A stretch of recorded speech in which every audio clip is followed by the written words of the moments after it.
que nos pueda dirigir a la comprensión de este tema. Es un tema delicado, es un tema sensible y quizá para algunos de vosotros sea la primera vez que lo escuchéis. Esperamos que Dios nos ayude y nos dé discernimiento para entender. Ya, pueblo mío, yo sugeriría, si apagamos estos focos, me parece que se va a ver mejor la pantalla. Creo. Aparte que es un descanso para la vista del que presenta. Salid de ella, pueblo mío, es Apocalipsis 18, se refiere a Babilonia.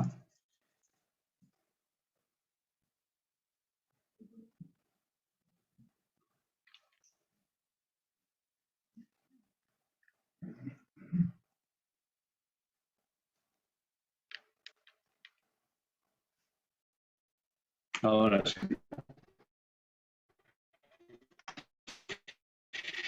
Y hoy el tema de hoy no es identificar a Babilonia.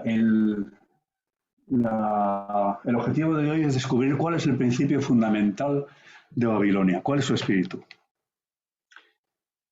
Cuando pensamos en Babilonia, inmediatamente acude a nuestra mente las falsas doctrinas, el falso sábado, la inmortalidad natural del alma, la idolatría, etcétera, etcétera. Pero es posible estar guardando el verdadero sábado, rechazar la idolatría, no albergar la falsa doctrina de la inmortalidad del alma y, sin embargo, estar comulgando con el espíritu central, cuál es la doctrina básica, que es la doctrina central equivocada de Babilonia, es la que da lugar a todas esas doctrinas, el falso sábado, falsa inmortalidad del alma, etcétera, etcétera. ¿Cuál es el principio fundamental? Evidentemente se trata de salir de ella antes de que se... Y es importante porque no solamente para nosotros estar seguros de que hemos salido, de que hemos desarraigado de nuestra mente, de nuestro ser, hasta el último vestigio de esa filosofía babilónica, sino porque eso tiene un interés grandísimo en la obra misionera. Hemos de estar seguros de que estamos dando la verdad en su pureza, de que no estamos... Ahí tenéis el mensaje del segundo ángel. El mensaje del segundo ángel, junto con el primero y el tercero, resume nuestra misión, nuestra razón de ser como pueblo remanente. Aquí leemos: ha caído Babilonia, la gran ciudad, porque ha hecho beber a todas sus naciones del vino del furor de su fornicación. En Apocalipsis 14. Cuando vamos a Apocalipsis del segundo ángel, es verdad que lo enfatiza especialmente, pero es una repetición del mensaje de los tres ángeles. Aquí tenéis la repetición del mensaje del primer ángel. La tierra fue alumbrada con su gloria. ¿Qué puede ser su gloria? El conocimiento del evangelio. ¿Recordáis? Vi otro ángel volar por en medio del cielo que tenía el evangelio eterno para predicarlo a todos los moradores de la tierra, toda nación, tribu, pueblo y lengua. Es el mensaje del primer ángel. Cuando llegamos al mensaje del segundo ángel, que es la repetición, aquí lo tenemos más ampliado en Apocalipsis 18, vuelve a decir lo mismo que en Apocalipsis 14. Ha caído Babilonia.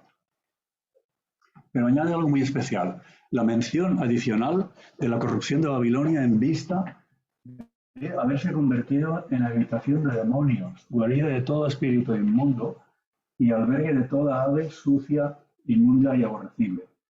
Es lógico, si una paloma, un ave limpia, ceremonialmente limpia, se emplea para representar al Espíritu Santo, ¿qué puede representar una ave sucia y aborrecible? Otro espíritu, pero no será el Espíritu Santo. Es el espíritu de Babilonia, el espíritu satánico.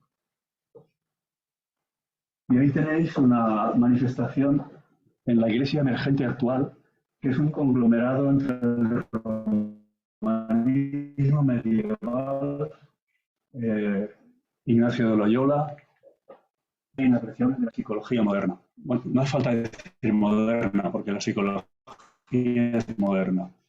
El mundo durante 6.000 años ha vivido sin psicología, solo en los últimos 200 años ha aparecido la psicología. Y apareció significativamente coincidiendo más o menos cuando apareció el movimiento de nuestra iglesia. Y en ese momento apareció el comunismo, apareció el espiritismo moderno y apareció la psicología. y tienen por objetivo el solucionar la angustia de la sociedad, solucionar los problemas de la sociedad y solucionar la angustia del alma debido a la culpa, al pecado, sin Dios.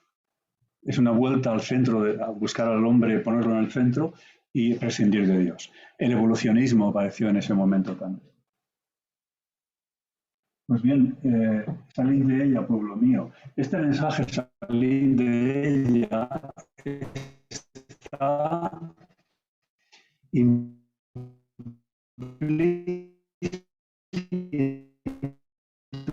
mensaje de Apocalipsis 14. No dice eso, lo que dice es: si alguno adora a la bestia de su imagen, toma su nombre, etcétera, etcétera, pero implícito está ya, pueblo mío. De Babilonia, un misterio de Babilonia era grande. Entonces, vi a los muertos y a la sangre de los mártires de Jesús. Quiero llamar vuestra atención hacia este. No en vano lleva el color rojo, es por la sangre de los mártires. Pero dentro de los mártires cita a un grupo muy especial. En ella se halló la sangre de los profetas del pueblo de Dios, la sangre de los profetas. Antes habíamos visto Apocalipsis 17, es cuando está condenando a Babilonia, y en Apocalipsis 18 es cuando ya está condenada Babilonia y ha sido castigada, y ahí se descubren sus secretos. Y entre los secretos que se descubren está la sangre de los profetas y de los santos y de los profetas del pueblo de Israel. ¿Quién los mató a los profetas? ¿Los mataron los asirios? ¿Los mataron los caldeos? ¿Los cananeos? Vamos a preguntárselo al propio Jesús. ¿Quién mató a los profetas?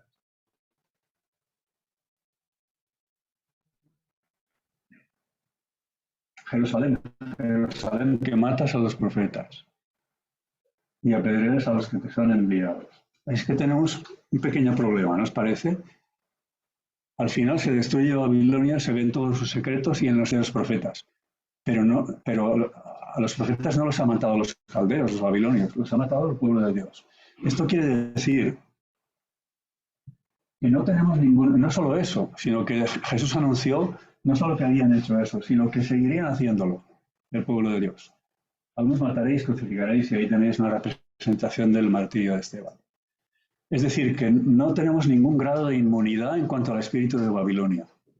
Sin ser Babilonia, estando en el pueblo de Dios, sin estar en la institución de Babilonia, podríamos albergar la ideología de Babilonia, el falso espíritu de Babilonia, y ese falso espíritu de la exaltación del yo, de uno mismo, siempre se manifiesta en lo mismo: persecución. Cuando lo que domina en nuestra vida es el yo, ese yo invariablemente se sentirá herido por cualquier agresión, cualquier diferencia de opinión, cualquier diferencia étnica del tipo que sea. Yo soy catalán, el otro es portugués, mejor los de Madrid, mejor los de Sevilla. El nosotros, el nacionalismo, es una expresión colectiva del yo. Y ese yo, ese principio, es el que subyace en esto.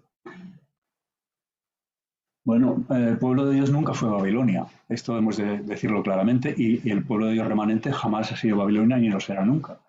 Pero no somos inmunes a ese espíritu. Aún guardando el verdadero sábado, rechazando la inmortalidad del alma, etcétera, etcétera, podríamos tener ese principio babilónico en nosotros o ser contemporizados. Así es que la identidad no es nuestra preocupación hoy, salir de ella, pero no se soluciona todo con un cambio de registro. Yo estaba inscrito en la Iglesia Católica, en la Iglesia Evangélica, y ahora me hago adventista y me apunto en la Iglesia, ya está solucionado todo. No es eso. No solo hemos de salir de ella, sino que hemos de salir de ello. Podríamos salir de ella y no haber salido de ello.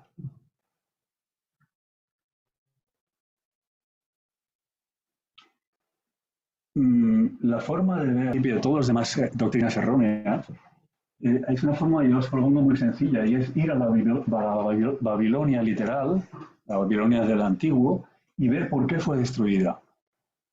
No fue destruida por creer en la inmortalidad del alma, no fue destruida por guardar un falso sábado o por la idolatría. Todo eso lo tenía Babilonia, pero fue destruida por otro motivo, por la doctrina básica de Babilonia. Y ahí tenéis en Daniel 4 el segundo sueño profético que Dios le da a Nabucodonosor. Todavía no le había dado sueños a Daniel. Es Nabucodonosor el que tiene los sueños. Yo, Nabucodonosor, estaba tranquilo en mi casa y allí sueña que ve un árbol grandísimo que llega hasta el cielo y alberga ahí todas las aves del... Y entonces eso le espantó, le produjo una inquietud y tuvo que recurrir al que ya había recurrido antes, a Daniel. Después el árbol fue cortado, quedó solamente el vigilante santo, ordenó que fuera respetado el tocón, la raíz, porque pasarían 7 años hasta que, y aquí imagina a Daniel hablando a Nabucodonosor, hasta que conozcas que el Altísimo tiene dominio. Le estaba amonestando, le estaba animando a amar a Dios y a amar a su prójimo. Redime tus pecados con justicia y tus iniquidades haciendo misericordias con los oprimidos. Pues quizá esto te será una prolongación de tu tranquilidad. Esta tranquilidad duró más o menos un año. Al cabo de un año, 12 meses, dice la Biblia, estaba paseándose en Nabucodonosor. Él había recibido con provecho, aparentemente, en un primer momento, igual que la visión de Daniel 2, está en Daniel 4. Pero al cabo de un año, fijaos lo que estaba haciendo. Habló el rey y dijo, este es Nabucodonosor. ¿No es esta la gran Babilonia que yo edifiqué para casa real con la fuerza de mi poder y para gloria de mi majestad? Ahí tenéis una clave de cuál es la doctrina básica babilónica. Y aún estaba la palabra sobre su boca. No tenía un problema de baja autoestima Nabucodonosor en este punto, ¿estáis de acuerdo? En la misma hora se cumplió la palabra sobre Nabucodonosor. Fue echado entre los hombres, vivió entre los animales 7 años. Y las uñas le crecían como las aves, no como las aves limpias de la paloma, sino como estas otras que ya hemos nombrado. Bien, ahí tenemos ser convertido en una habitación de demonios, en guarida de todo espíritu inmundo y en albergue de toda inmunda y aborrecible. Y ahí tenemos a Babilonia. Esto que le pasó a Nabucodonosor no fue el final del imperio babilónico. Él recibió esa lección con provecho. Pero nos demuestra cuál es el principio babilónico fundamental, del que se dejó llevar él un año después de esa entrevista con Daniel. Y el principio fundamental no era la inmortalidad del alma, no era el...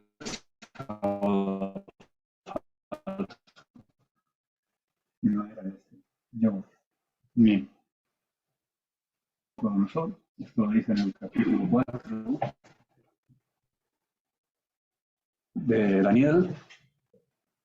Dice, ahora yo, Nabucodonosor, alabo y engrandezco. Ya no se engrandecía a él. Había aprendido la lección.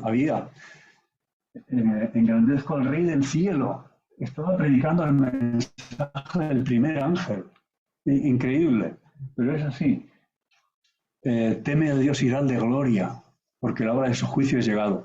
No era la hora del juicio investigador, pero era la hora que se aproximaba a la hora del juicio de Babilonia como imperio. Estaba dando el mensaje del primer ángel. El rey de Babilonia había salido de Babilonia, aunque estaba en la institución, pero había salido en su mente de Babilonia. Y ya no se estaba glorificando a sí mismo. Ya no era yo.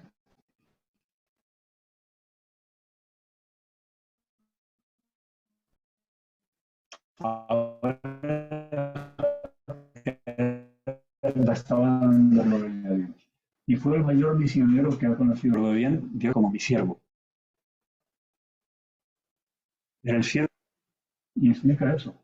Él puede humillar a los que andan con soberbia. Y ahí tenemos una evidencia más, una clave para entender cuál es el gran problema básico y central de Babilonia y también cuál es de su solución, la humildad de Cristo, con el principio de la exaltación de Dios. Pasaron 30 años, aproximadamente algo más de 30 años, y el rey Belsasar hizo un gran banquete, un banquete sacrílego en el que se estaban empleando los vasos que había tomado Nabucodonosor del templo de Jerusalén, que eran unos vasos para uso sagrado, para la gloria de Dios. Lo estaban, ahí tenéis la cultura, y de repente el escrito está que rompe la cultura. Y aparece en lo encarado de la pared, esas palabras, Mene, Mene, Tekel, Parsin, si recuerdo bien. Y para entender la escritura aparece el espíritu de profecía, Daniel, Nabucodonosor había aprendido en un seminario que tuvo, el primer seminario sobre Daniel, lo dio Daniel mismo, y el primer auditorio que tuvo fue Nabucodonosor, y ahí aprendió cosas.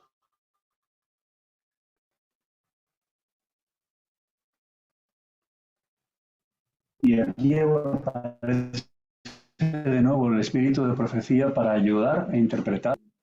Al nieto le dice, mira, esto pasó. Tu abuelo, cuando su corazón se ensoberbeció en el palacio y su espíritu se endureció en su orgullo, entonces fue depuesto del trono de su reino y despojado de su gloria. Estuvo esos 7 años viviendo como un animal.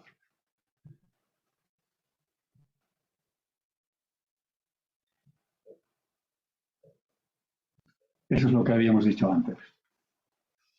Pero tú, ahora tú, su hijo, su nieto Belsasar, no has humillado tu corazón sabiendo todo eso, porque eso era sabido, no solo en Babilonia, sino en todo el mundo conocido. Sino que contra el Señor del cielo te has ensoberbecido. Y esta vez eso ya no tenía marcha atrás, ya esta vez no hubo solución. Y eso no fue por la inmortalidad, por las doctrinas falsas, hijas de la doctrina fundamental, sino por la doctrina truncal. Esa, la de la soberbia, la de la exaltación del yo. Satanás había sido arrojado del cielo por una cosa parecida a esa. En la misma presencia de Dios, con una apariencia de piedad, Lucifer se había rebelado contra Dios a base de exaltar su yo. Y ahora eso es lo que estaba haciendo Nabucodonosor. Perdón, Belsasar. Y aquella misma noche fue muerto Belsasar, rey de los caldeos y rey de Media. Cuando tenía 62 años, tenía a Medo-Persia, según la imagen de Daniel 2, la previsión. Pero fijaos que ahí se cumplió ese proverbio de que antes del quebranto está la soberbia y antes de la caída la altivez del espíritu. Por desgracia, Babilonia, ese espíritu de Babilonia,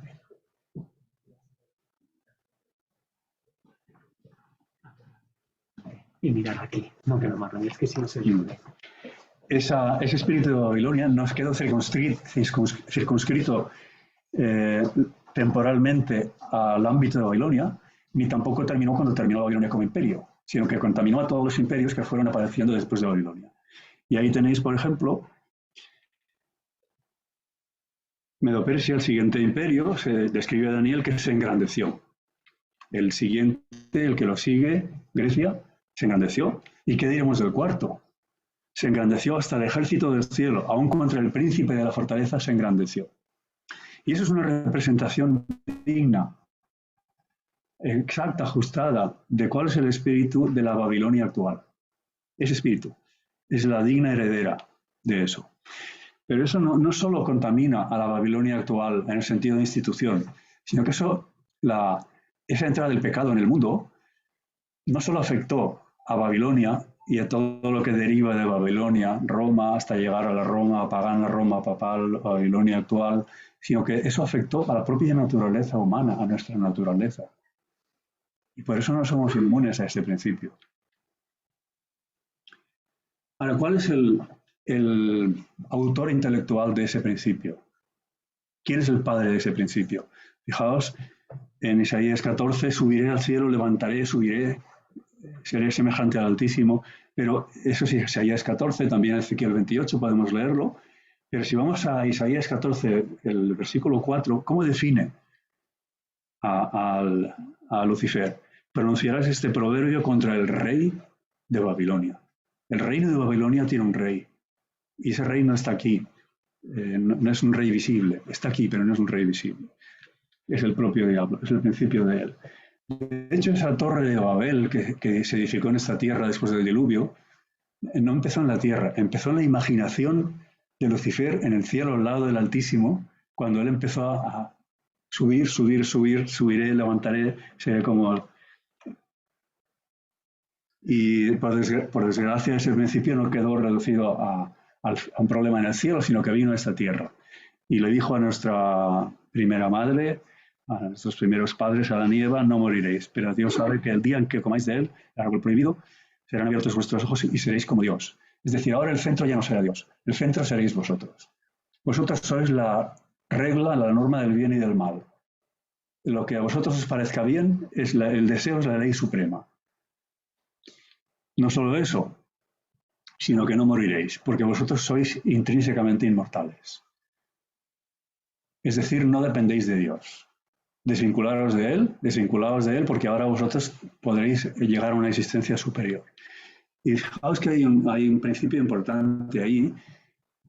Cualquier ídolo, el ídolo que sea, cualquier cosa que adoremos que no sea Dios, Dios creador, Dios redentor, estamos rindiendo homenaje al primer idólatra. ¿Cuál fue el primer ídolo que apareció en el universo, en la historia del universo? Fue el yo. Fue el yo de Satanás. Satanás se adoró a sí mismo. No hace falta, para adorar a Satanás, no hace falta que nos arrodillemos, invoquemos su nombre. Cualquier tipo de idolatría, cualquier adoración que no sea dirigida a Dios, en principio es una aceptación del principio, debido a la paternidad de ese principio, estamos adorando al diablo. Es lo que hizo Adán y Eva. Hay un episodio importante. Estaba Jesús a punto de ir a Jerusalén y anunció a sus discípulos, está hacia el final de Mateo 16, anunció a sus discípulos que tenía que ir allí a ser perseguido, atormentado y muerto de los ancianos, de los dirigentes de Israel, del pueblo de Judá. Y entonces los discípulos pensaban, contrariamente a eso, ellos pensaban que Cristo iba a exaltarse como monarca, como rey, y además ellos iban a ser los primeros ministros en aquel gobierno. Esa era la mentalidad de los discípulos. No era un gran sacrificio lo que habían hecho. Habían abandonado unos trabajos bastante poco rentables, como el de pescador, con la perspectiva de llegar a primer ministro de un grandísimo gobierno. Pero Jesús les anunció que iba a ir a ser atormentado y a verse muerto por los ancianos. Y entonces Pedro, el portavoz vehemente y el comunicador del grupo, se adelantó y le dijo, tomó aparte, para que no fuera una falta de respeto, Señor, ten compasión de ti. No, de ninguna forma me permitas que eso te pase. ¿Qué estaba diciéndole Pedro a Jesús? Ámate a ti mismo. No vayas a la cruz. Y Jesús se volvió y le dijo a Pedro, quítate delante de mí, Pedro. ¿Dijo eso? No dijo eso. Quítate delante de mí, Satanás. ¿Por qué? Porque Pedro, con su mejor intención, y Pedro no era un babilónico, estaba en el pueblo de Dios, pero con su mejor intención estaba reflejando el sentir de la naturaleza humana caída. Y ese sentir es el sentir que alberga el principio de Babilonia. Esa es una doctrina de demonios central de Babilonia. Ahí lo tenéis. Apártate de mí, quítate delante de mí, Satanás, porque me eres tropiezo. Fijaos que Pedro estaba siendo anticruz, y ser anticruz es ser anticristo. La cruz es la negación del yo, es lo contrario de la exaltación, de amarse a uno mismo.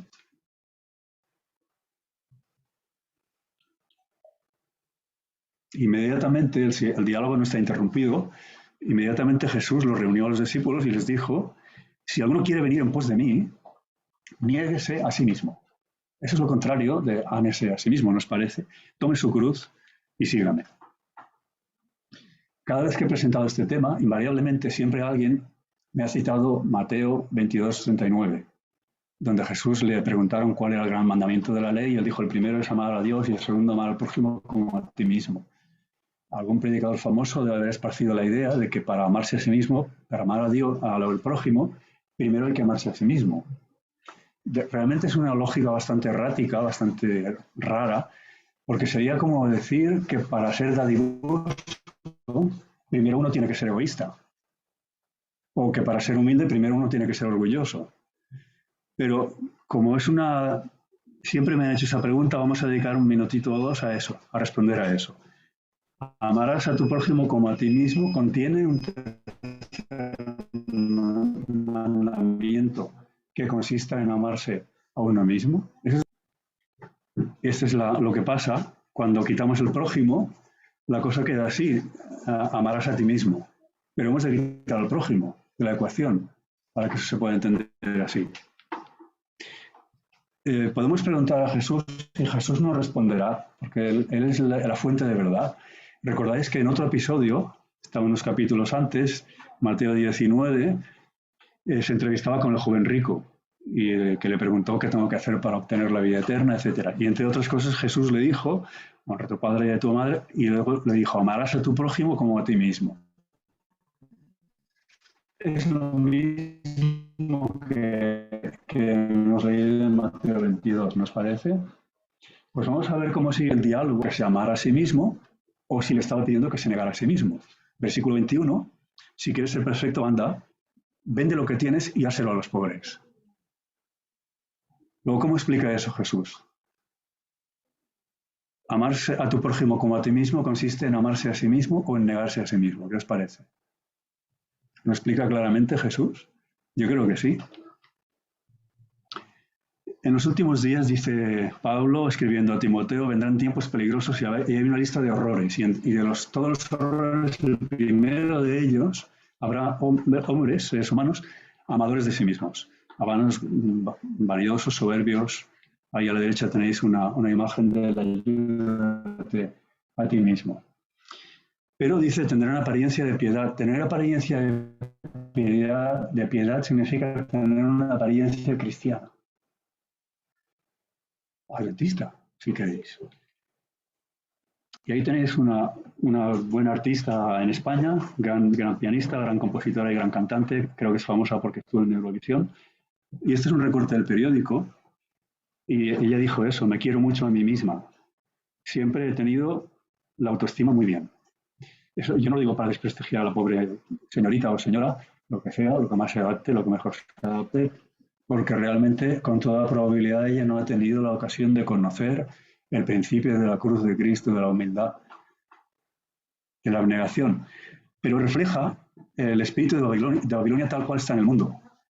Esto en el mundo no se percibe como una cosa mala, sino al revés, como una cosa positiva. De hecho, si vais a una empresa de trabajo y hacen un test psicológico, parte de lo que van a valorar positivamente es que os queráis a vosotros mismos. Ahora, ¿es eso lo que hizo Jesús? Se amó a sí mismo para poder, como preparación para amarnos a nosotros y dar su vida en sacrificio. Lo primero que tuvo que hacer, que fue amarse a sí mismo, fue el camino que siguió Jesús. No fue ese. Ahí tenéis, en palabras de vida del gran maestro, el que se ama a sí mismo es un transgresor de la ley. Esto lo dice la hermana White en relación con ese episodio que hemos analizado del joven rico, en ese diálogo con el joven rico. En el centro de Babilonia hay algo, y es el yo, la exaltación de uno mismo. Es el principio, esa doctrina básica babilónica. Y ahí tenéis al que tiene la paternidad de esa doctrina básica. Jesús dijo que había dos mandamientos, ama a Dios y ama al prójimo. Pero el diablo inventó un tercer mandamiento, ámate a ti mismo. Y los cristianos hemos intentado meter esa doctrina dentro del cristianismo diciendo, sí, pero para amar al prójimo primero nos hemos de amar a nosotros. ¿Nos parece que es una trampa? ¿Nos parece que es absolutamente equivocado? Ahí tenéis al primer idólatra, y el primer ídolo fue el yo, él mismo, el propio Satanás. ¿Por qué diría esto Jesús? Bienaventurados los pobres en espíritu, porque de ellos es el reino de los cielos. ¿Qué debe significar? ¿Qué puede querer decir ser pobre en espíritu? Ahí tenéis una ilustración. Ser propicio a mí, pecador. Esto lo localizáis en el publicano, ¿verdad? Aquí tenéis lo que hemos recortado en un periódico arriba y abajo lo que aparece en la portada de los libros que ha circulado en nuestro medio. El título descubre tu valor y el subtítulo la importancia de la autoestima y cómo desarrollarla. ¿Esto se parece más a Maya o se parece más al principio de la cruz de Cristo? El titular ese. Si un psicólogo hubiera analizado el caso del publicano y el fariseo, seguramente con toda probabilidad del publicano habría dicho que tenía un problema. Y ese problema era una baja autoestima. Eso lo habría hecho el psicólogo. Pero Jesús, ¿qué es lo que antes que el fariseo? El fariseo no tenía ese problema. Él ya había descubierto su valor. El psicólogo, la gloria, entre comillas, del psicólogo consiste en convertir publicanos en fariseos. Pero la gloria de Cristo consiste en convertir fariseos en publicanos. Este fue el camino de Saulo.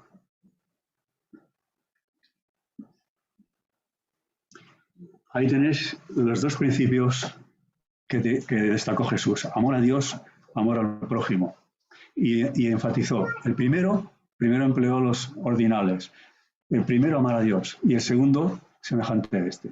Y luego vuelve a aparecer el 1 y el 2. De estos dos mandamientos, no 3, de estos dos depende toda la ley y los profetas. Y en 1 Corintios, ya recordaréis, el amor no busca lo suyo. El problema del amor que sucedió en el cielo fue que el amor, en lugar de ser proyectado hacia Dios y hacia el prójimo, el amor hizo una desviación en forma de U hacia sí mismo. Jesús en cierta ocasión dijo, si alguno viene a mí y no aborrece padre, madre, etcétera, etcétera, y su propia vida, o sea, que amarse a sí mismo no es el camino del cristianismo. El camino del cristianismo es aborrecerse a uno mismo. Un líder destacado de la iglesia emergente, Brian McLaren, le preguntaron quién es Satanás. Le dijeron, en la Biblia está clara, aparece Satanás, el propio Jesús lo cita, ¿quién es Satanás para usted? Y él respondió esto, Satanás no existe. Añadió, Satanás es un invento de los cristianos que lo hemos inventado para poder pelearnos entre nosotros, entre denominaciones, una con otra. Y esto es debido a que el espíritu, el alma de la iglesia emergente, como el alma de Babilonia, que es lo mismo, es un alma ecuménica. La segunda pregunta, ¿qué es el pecado? Respuesta, el pecado es lesionar la autoestima del ser humano. ¿Os dais cuenta de cuál es el principio babilónico antes y ahora? Ahora estoy jubilado, pero trabajé de médico y en una de las veces ya era un senior, en que estaba yo de guardia. Mientras estaba en la mesa esperando, una joven oriental, no es la que aparece en la foto, se llamaba Mo, pero era de cultura hispana, hablaba castellano perfectamente como nosotros y catalán también. Era una médico joven y tenía allí una libreta en la que tenía qué hay que hacer en caso de un coma diabético, qué hay que hacer en caso de un infarto, hay que dar este medicamento, los síntomas son estos, unos resúmenes. Y mientras ella hacía una atención médica, yo, no sé si está bien hecho, quise curiosear en aquella libreta. Entonces me sorprendió que en uno de los sitios encontré esto. En lugar de poner alguna cosa médica, ponía autoestima. Y pensé, a ver qué pone. Y me dio tiempo a leerlo y a escribirlo. Y ahora os lo enseño. Soy consciente de que soy ahí no puedo poner lo que ella escribió, una persona fabulosa, el equivalente. Tengo grandes valores. Puedo conseguir lo que me propongo. Cuando llegue a la meta, intentaré ser humilde. Pero ahora la inseguridad no me beneficia en nada. Repetirlo 3 veces cada 8 horas frente a un espejo. Esto no es una cosa excepcional, no es una cosa extraña. El mundo funciona así, la psicología en el mundo funciona así. A esto yo lo he llamado extracto de Babilonia, a esa medicina. Estuve a punto de escribirlo en su cuadernito, pero no me atreví.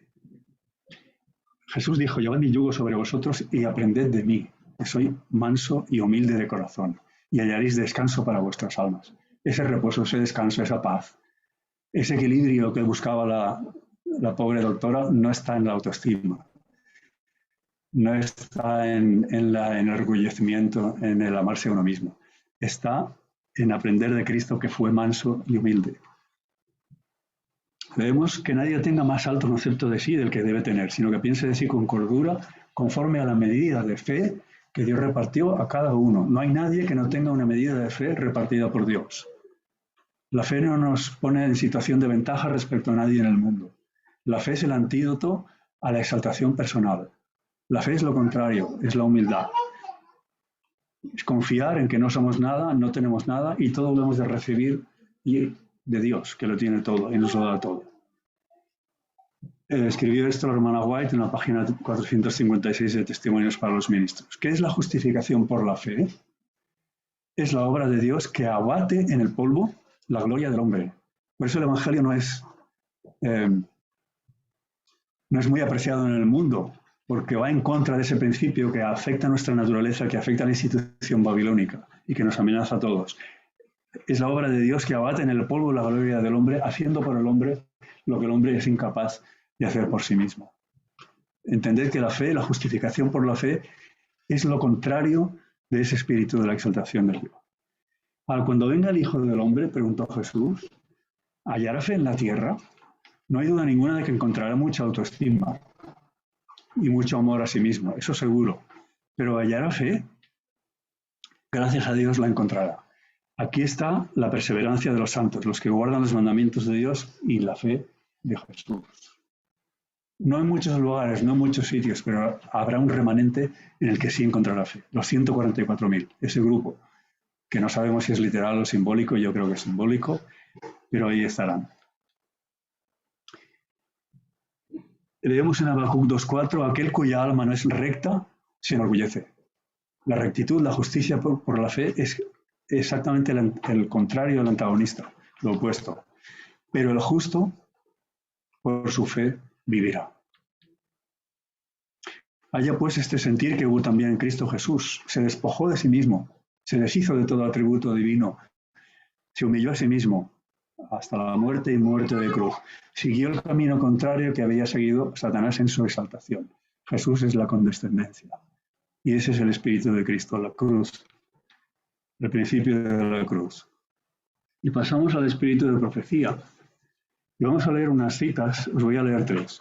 El orgullo, la autoestima y la osadía son rasgos destacables de los niños de nuestros días y son la maldición de nuestro tiempo. Fijaos en qué compañía aparece la autoestima. En compañía del orgullo, la osadía. Y es como una maldición de nuestros días. Siguiente cita.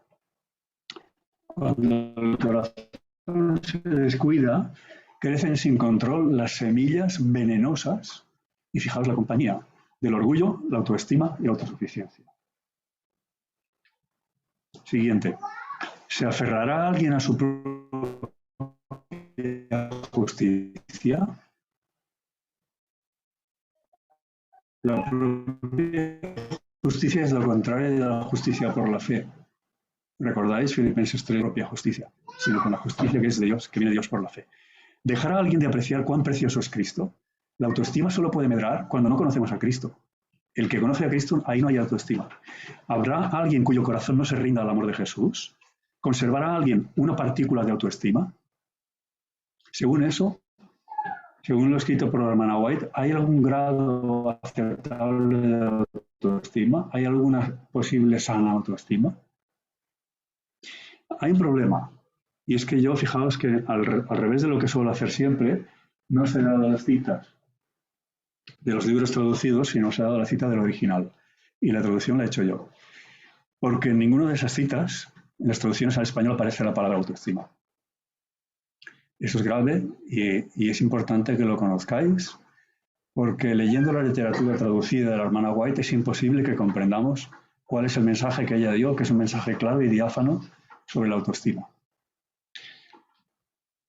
Self-esteem es la palabra en inglés y tiene una traducción directa, indiscutible, autoestima. Self-esteem, autoestima.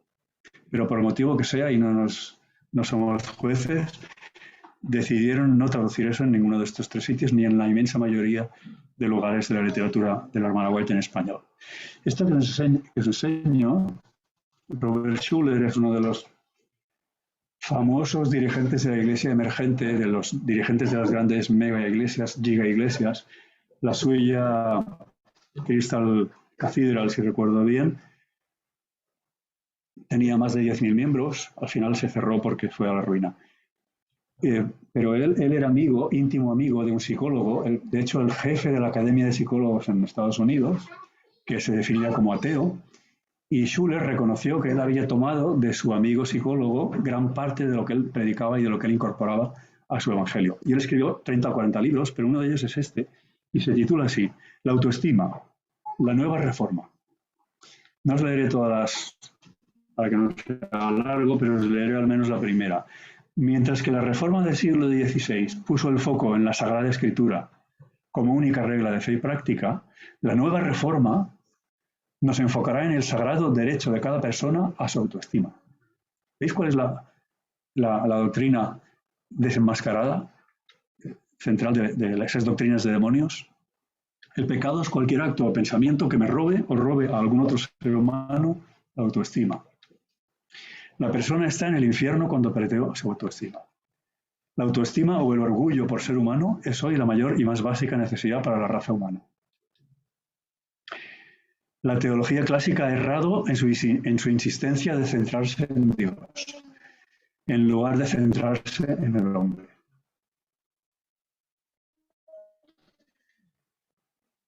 El gran error de la teología clásica es no comenzar por el valor del individuo, sino tratarlo como un pecador carente de valor. El resultado ha sido la glorificación de la vergüenza humana en la teología cristiana, es decir, la exaltación del principio de la cruz. Este es un cristiano y predica sobre el amor de Dios y predica sobre Cristo. No os lo podíais creer. Yo estoy seleccionando citas del libro, pero en otros muchos lugares ese libro podíamos leer aquí páginas enteras y decir estamos de acuerdo. La mentira es, el autor de la mentira es astuto, es sutil. La teología clásica define el pecado como rebelión contra Dios. Esa definición, dice, no es tan incorrecta como superficial e insultante hacia el ser humano. Nacer de nuevo significa que debemos cambiar desde una autoimagen negativa a una positiva, de la inferioridad a la autoestima, el temor.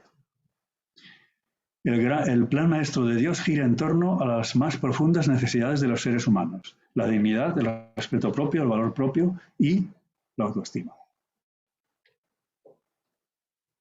La teología de la Reforma fracasó en aclarar que el núcleo central del pecado es la falta de autoestima. Fijaos que es una teología totalmente distinta, es una nueva teología. Al mismo tiempo, todo credo, toda interpretación bíblica y toda teología sistemática que asalte u ofenda la autoestima de las personas está fracasando heréticamente en ser verdaderamente cristiano.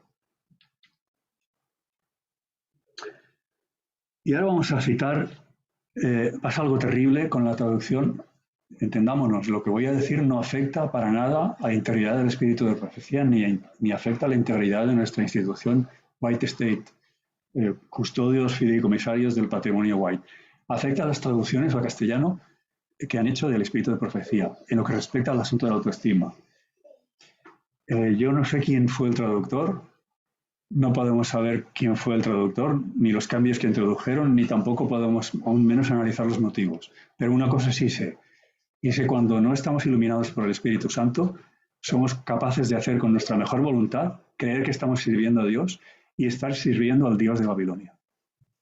Y otra cosa también sé, y esto interesa que lo sepamos todos, y es que leyendo la literatura traducida al castellano de Elena White, no podemos comprender el mensaje que ella dio sobre la autoestima. El egoísmo, el amor propio, el engreimiento, la propia complacencia se reproducen y al final es desgracia y ruina.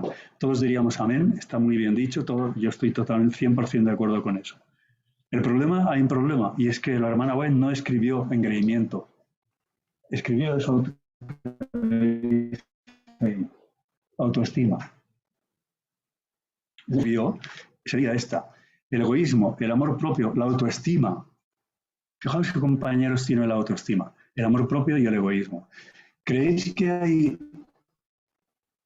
una cantidad aceptable de amor propio? ¿Creéis que hay una cantidad aceptable de orgullo? ¿Una medida aceptable, saludable?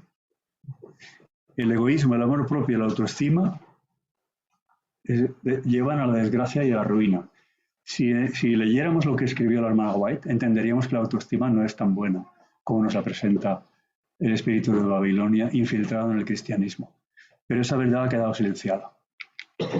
Otra cita, y os pongo solo dos porque hay ejemplos innumerables. La hermana White escribió, ya las he contado y he leído la mitad de ellas, 300, casi 350 lugares en los que habló de la autoestima. Y al 100% de las veces habló de ella para condenarla, para decir la autoestima es lo que impedirá que tengamos la vida eterna. para ponerla junto al orgullo, junto a la justicia propia. Cuando se descuida el jardín del corazón, las malezas venenosas del orgullo, el amor propio y la confianza desmedida, muy bien, está muy bien dicho, pero no es lo que escribió la hermana White. Nuevamente, el original dice eso. El orgullo, la autoestima, y a eso le llama una maleza venenosa. Una verdad que ha sido silenciada. Pero el asunto no es grave, pero no se termina aquí. Todavía empeora, porque ahora sí aparece autoestima. En otra cita que os voy a leer y está en el libro Mente, Carácter y Personalidad. Puede ser que algunos de aquellos con quienes tienen contacto sean rudos y descorteses, pero no sean ustedes menos corteses por causa de ello. Aquel que desee conservar su autoestima debe tener cuidado de no herir innecesariamente el de los demás. No me he equivocado en el artículo él. Tampoco me he equivocado al transcribirlo. Está así, tal como aparece. Sorprende, a mí me sorprendió porque yo sabía que todas las citas del Espíritu de Profecía había hecho el estudio en inglés. Ella invariablemente condenaba la autoestima siempre, pero sin ambajes. Me extrañó ver eso porque ahí parece que hable bien de la autoestima. Porque han evitado poner en la traducción autoestima cuando ella habla mal, pero ahora aparece autoestima. Fijaos que hay ciertos obreros evangélicos, está tomado de ese libro. Y entonces fui a Obreros Evangélicos y en Obreros Evangélicos dice eso. Exactamente igual de aquel que desee conservar su respeto propio, self-respect, debe tener cuidado de no herir innecesariamente el de los demás. En algún momento cambiaron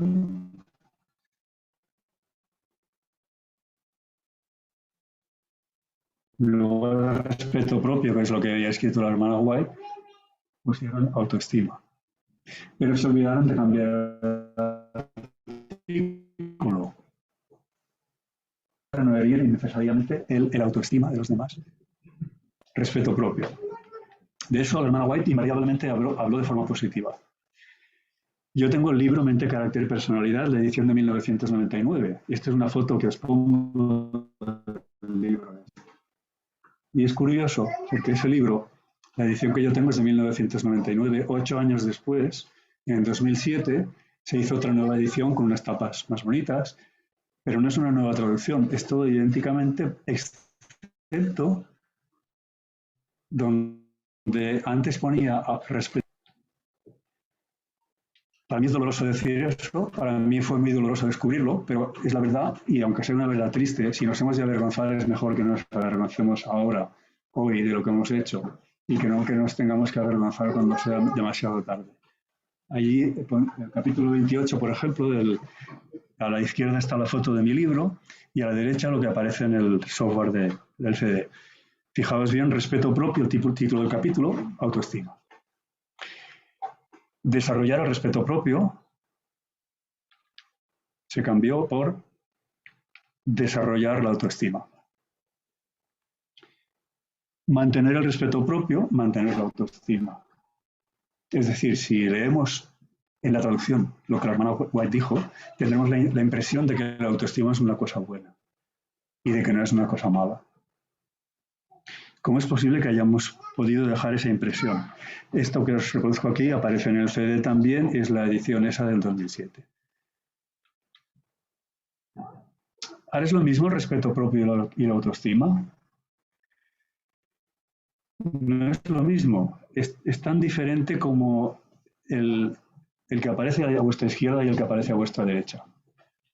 La autoestima es el aprecio a lo que hay en mí, a lo que hay peculiar en mí, a mis valores, a lo que me distingue de los demás, a mis capacidades, a mis logros. Eso es autoestima.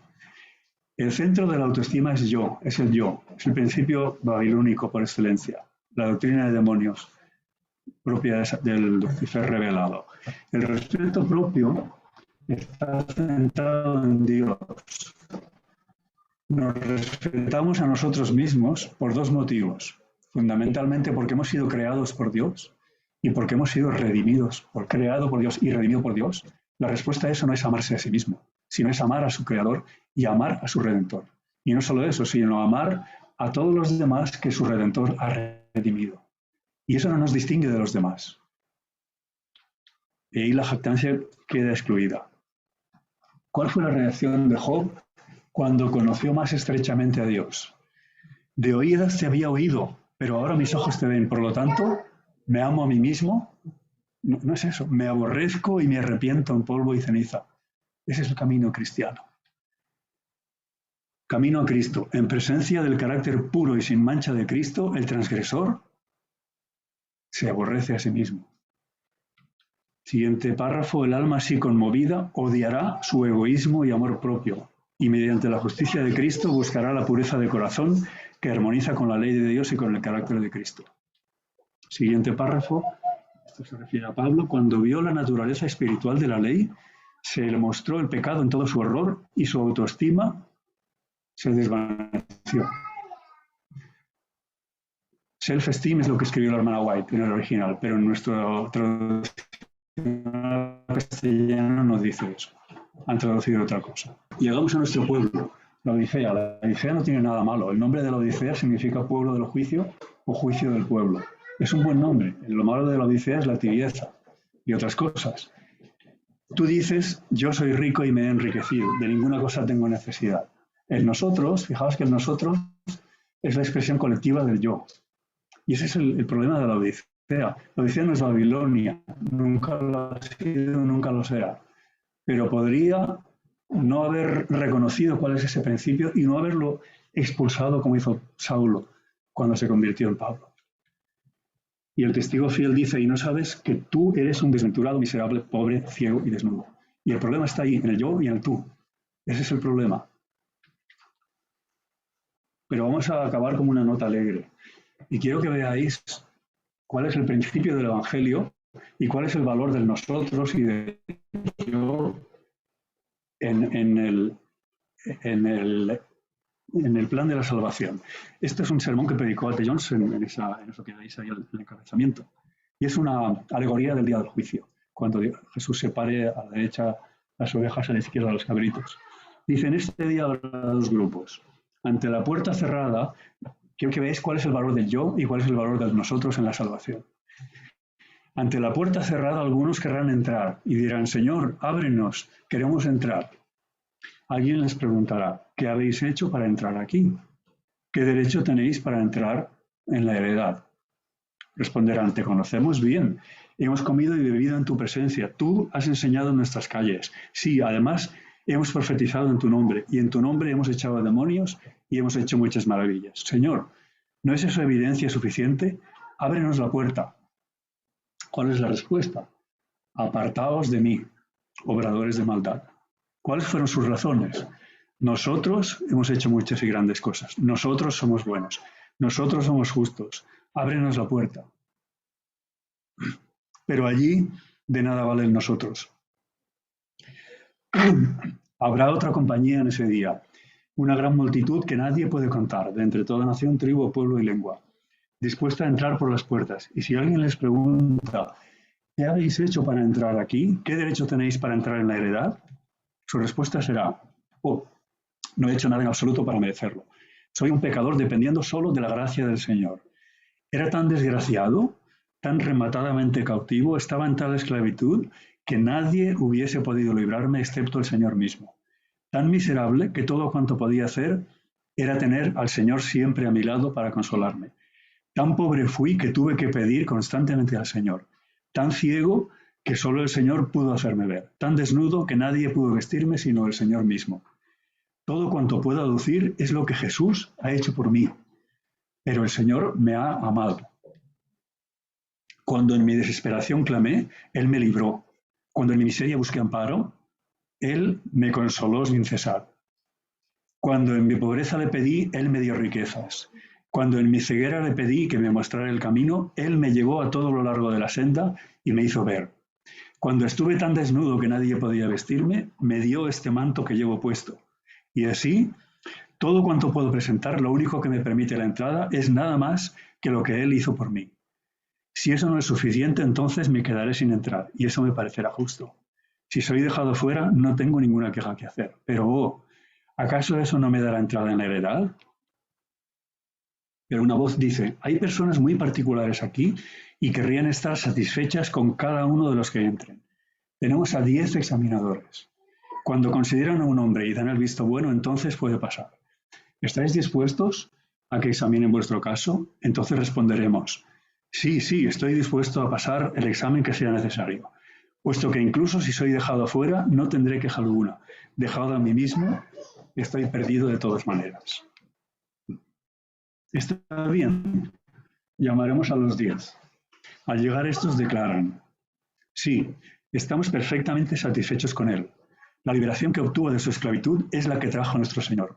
El consuelo que siempre tuvo y que tanto necesitó es el que dio nuestro Señor. Las riquezas que posee, todo cuanto posee, pobre como estaba, es lo que nuestro Señor le dio. Y la vista que recibió en su ceguera es la que el Señor le dio.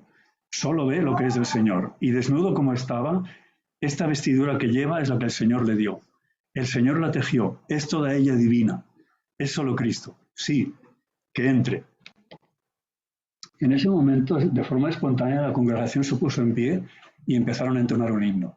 Y cuando acabaron la última estrofa, continuó y terminó el pastor Jones de esta manera. Entonces, hermanos, sobre las puertas se oirá una voz como el canto más dulce que se puede imaginar. La voz llena de simpatía y compasión del Salvador, diciendo, venid, benditos de mi Padre, ¿por qué estáis fuera? Y las puertas se abrirán de par en par, y de esta manera os será concedida amplia y generosa entrada en el reino eterno de nuestro Señor y Salvador Jesucristo. Y esto es lo que yo deseo para cada uno de los que estáis aquí y para cada uno de los que reciban el Evangelio que Dios nos ha llamado a dar a toda nación, tribu, pueblo y lengua.